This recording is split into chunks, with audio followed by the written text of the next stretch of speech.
Alors pour terminer, j'aimerais vous parler d'une très jolie interprétation géométrique qu'on peut faire du déterminant. Alors géométrique évidemment, il faut pouvoir voir, c'est-à-dire qu'on va pouvoir faire cette interprétation pour n égale à 2 et n égale à 3. Au-delà de ça, il y a une interprétation certes géométrique, mais on ne pourra pas voir grand-chose. Donc on va s'en tenir justement au cas n égale à 2 et n égale à 3, mais ils vont être assez informatifs au fond sur la nature de ce que capte le déterminant d'une matrice. Alors donc ici n égale à 2, on va considérer cette matrice-là pour illustrer le propos. Alors la matrice A, on sait qu'elle a un déterminant qui n'est pas égal à 0, ça on l'a calculé avant, le déterminant ici il vaut 25, on l'a vu, et en fait cette valeur de 25, elle correspond à l'aire d'un parallélogramme que vous voyez ici. Et comment est-ce que ce parallélogramme, ou plutôt qu'est-ce que ce parallélogramme a à voir avec la matrice ? Eh bien en fait, ce parallélogramme, il est défini à l'aide des vecteurs colonnes de la matrice. Alors ici, les vecteurs colonnes de la matrice, il y en a deux, c'est le vecteur 1, 5 et le vecteur moins 3, 10. Alors, j'ai déjà parlé de vecteurs dans les cours précédents. Je n'ai pas vraiment défini ce que j'entendais par vecteur, ou plutôt j'ai laissé entendre que c'était la même chose que des coordonnées dans l'espace. Alors c'est un peu vrai, mais c'est un peu, ce n'est pas, disons, toute l'histoire, on va dire. Ici, ce que j'entends par vecteur, ce sont des objets mathématiques qu'on peut mettre en correspondance vraiment, ou qu'on peut associer au point de l'espace. Et par exemple, le point 1, 5, le point de coordonnées 1, 5, si je parle du vecteur 1, 5, au fond, ce dont je parle, c'est la flèche qui part de l'origine, que j'ai symbolisé ici par un point, donc le point de coordonnées 0, 0, jusqu'au point de coordonnées 1, 5. Ceci nous donne une flèche qui a une certaine longueur, une certaine direction et un certain sens. Et le vecteur 1, 5, eh bien, c'est cette flèche-là, et elle est en correspondance univoque avec le point de coordonnées 1, 5. Alors, c'est pour ça que des fois, on parle de vecteurs et de points sans distinction. C'est parce qu'on peut toujours associer, au fond, un vecteur et un point. Alors, même chose, ici, on considère aussi l'autre vecteur colonne de la matrice A, c'est-à-dire moins 3, 10, que vous voyez là. Et donc ces deux vecteurs, ils vont définir dans l'espace R2, ils vont définir un parallélogramme. Au fond, ce que j'ai juste à faire, c'est de prendre une sorte de copie du vecteur 1, 5 et de la coller au bout du vecteur moins 3, 10, et puis je fais la même chose, je prends une copie du vecteur moins 3, 10 que je colle au bout du vecteur 1, 5, et c'est comme ça qu'on obtient ce parallélogramme. Alors, si vous calculez l'aire de ce parallélogramme, vous vous rendrez compte que l'aire de ce parallélogramme, c'est exactement égal à 25, le déterminant de la matrice A. Alors, en général, le déterminant, il peut être négatif, une aire, c'est toujours positif. Donc, en général, l'aire du parallélogramme défini par les colonnes d'une matrice correspondent à la valeur absolue du déterminant de la matrice en question. Alors, vous me direz que des fois le déterminant d'une matrice est nul, mais du coup, qu'est-ce que ça veut dire en termes de parallélogramme ? Eh bien, en fait, dans ce cas-là, ça veut dire que les deux vecteurs qui constituent la matrice, eh bien, c'est deux vecteurs qui sont alignés. Et donc, du coup, on n'a pas une figure de dimension 2, et c'est ce qui explique le fait que dans ce cas-là, le déterminant sera nul. Il n'y aura pas d'aire au fond. Alors, en dimension 3, pour n égale à 3, c'est exactement la même interprétation. Alors c'est peut-être un peu plus dur à visualiser vu que, au fond, je vous parle de tout ça sur un écran alors que ce sont des objets de dimension 3, donc il y a toujours le problème de la visualisation ici, mais l'interprétation est exactement la même, ou en tout cas analogue. Si on prend une matrice 3 x 3, ici je prends cette matrice-là, qu'on a considéré tout à l'heure et qui a un déterminant qui est non nul. Maintenant, si je considère les trois vecteurs colonnes, donc 0, 1, moins 3, ce sera le premier vecteur, 2, 1, 2, le deuxième vecteur est moins 1, 3, 2, ce sera le troisième vecteur, eh bien ces trois vecteurs, de la même manière que dans le cas n égale à 2, eh bien ici ils ne vont pas définir un parallélogramme, mais ils vont définir un parallélépipède rectangle, c'est l'analogue du parallélogramme en dimension 3, et le volume de ce parallélépipède, eh bien, il va être égal à la valeur absolue du déterminant. Ici, pour cette matrice en particulier, le déterminant, si mes souvenirs sont bons, il était négatif, c'était moins 27, je crois. Eh bien, l'aire de ou plutôt le volume, pardon, vu qu'on est en dimension 3, le volume de ce parallélépipède, eh bien, il est égal à 27. Alors, ici, qu'est-ce que ça veut dire qu'un déterminant est nul dans ce cas-là? Alors, ça ne veut pas uniquement dire que les trois vecteurs sont sur la même ligne.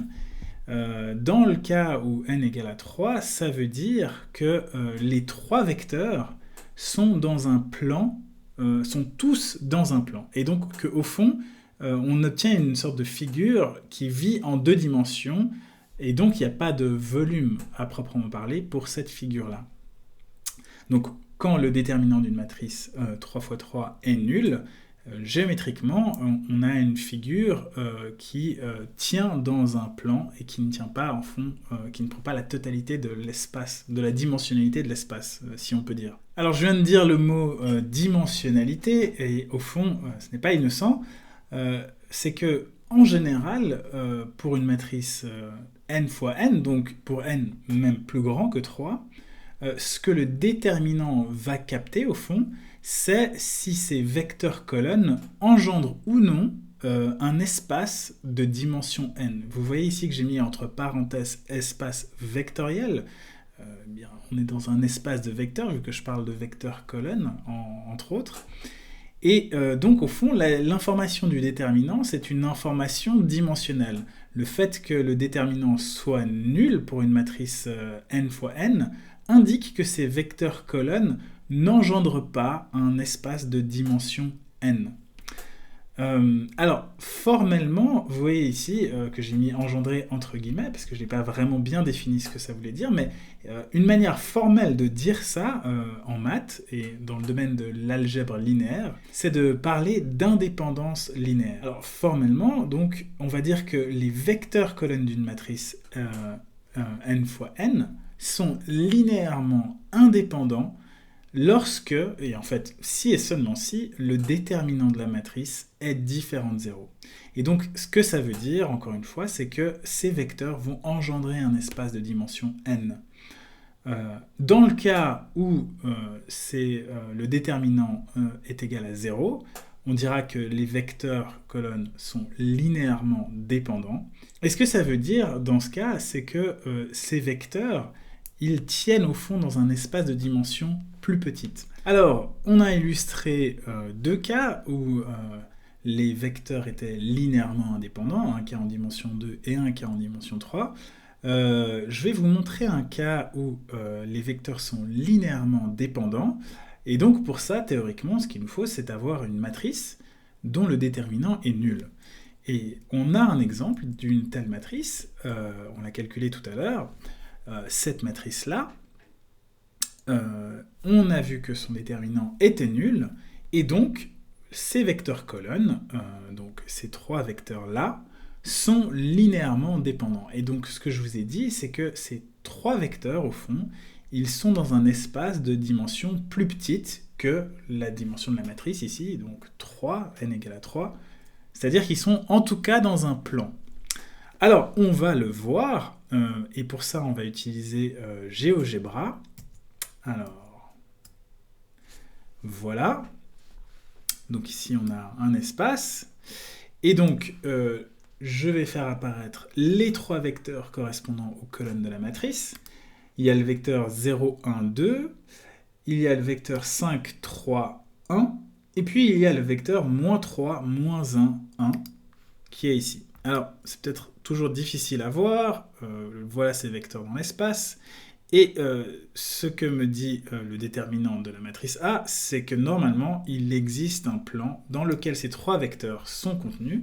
Et je vais vous le montrer. Le voilà. Alors j'espère que vous arrivez à voir que ces trois vecteurs sont bel et bien tous dans le plan, ici en bleu clair. Et donc, voilà, ces trois vecteurs n'engendrent pas un espace de dimension 3. Au fond, ils sont tous restreints dans un espace de dimension 2. Bien que tous vivants, entre guillemets, dans l'espace de dimension 3. Et vous remarquerez que, au fond, ces trois vecteurs, en fait, il n'en suffit que de deux, engendrent un espace de dimension 2, et ils engendrent ce plan. Et on avait calculé le rang de la matrice, et le rang de cette matrice était 2.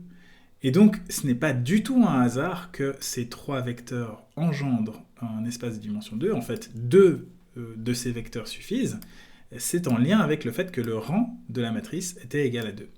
Donc, en gros, si vous avez une matrice 3, 3 dont le rang est égal à 1, eh bien, vous verrez que les trois vecteurs colonnes de la matrice seront tous, eux, sur un espace de dimension 1, c'est-à-dire sur une ligne. Alors, si on continue sur ce que le rang peut nous dire en termes de dimension, vous vous rappelez peut-être que nous avions calculé le rang de la matrice A, qui était égal à 2, mais aussi le rang de la matrice augmentée AB, où B ici c'est 1, 4, 7, et ce rang était aussi égal à 2.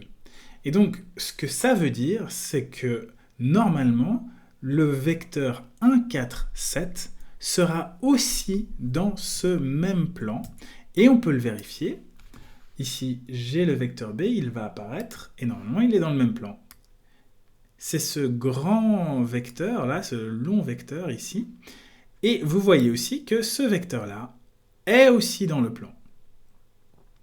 Et donc en fait, géométriquement, la raison pour laquelle il y a une infinité de solutions, c'est parce que ces quatre vecteurs se trouvent être dans le même plan.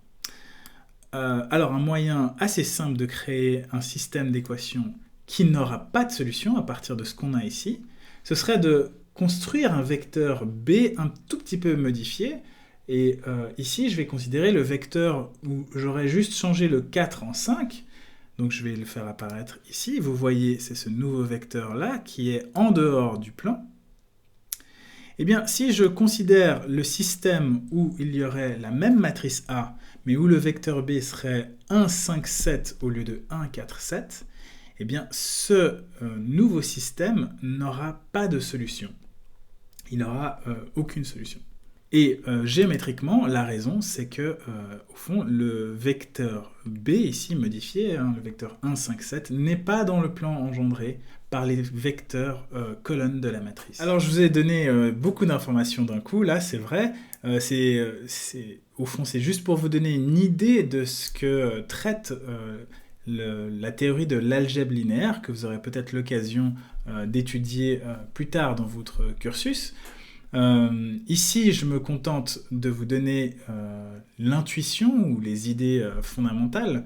Et ce que j'aimerais que vous reteniez principalement juste dans la dernière slide ici, c'est cette idée ou définition de l'indépendance linéaire qui peut être définie de façon plus générale. Ici, c'est une sorte de définition partielle. Qui donc, si on considère les vecteurs colonnes d'une matrice carrée, on a indépendance linéaire si le déterminant est non nul, et dépendance linéaire sur les vecteurs colonnes de la matrice si le déterminant est nul. Et géométriquement, c'est cette histoire d'engendrer ou non un espace de dimension n. Alors ceci conclut la dernière vidéo du cours, dernière vidéo tout court d'ailleurs. J'espère que ce cours vous aura plu, ou du moins qu'il aura suscité votre curiosité. En tout cas, je vous souhaite le meilleur pour la suite de votre parcours, et je vous dis à bientôt, et merci beaucoup.